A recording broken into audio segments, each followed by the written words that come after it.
দিয়েছে এই আয়োজনটা করার সহযোগিতা করেছে।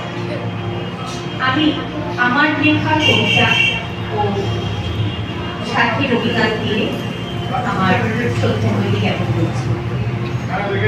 প্রণমী তোমারে। জোড়াসাঁকো ঠাকুর বাড়িতে বেজে উঠল শাক।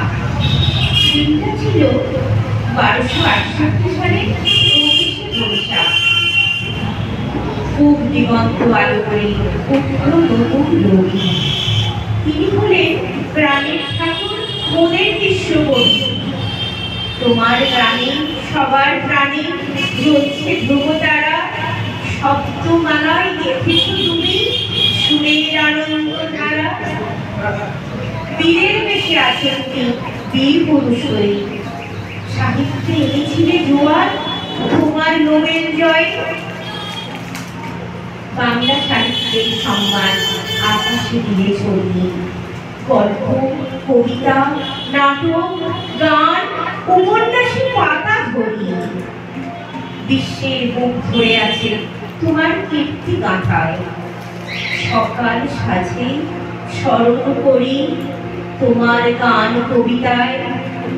প্রেমিক তুমি, সাধক তুমি, তুমি রবীন্দ্রনাথ।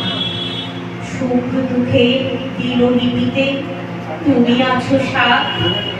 তুমি অমর, তুমি অক্ষয়, চিরজাগ্রত তুমি পূর্ণ।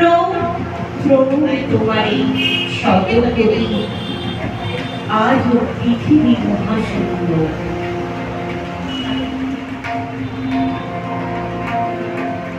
সেদিন তো জমানি ডুবেছি মনে, পুরোরে বাঁধা ধুলো।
Thank you.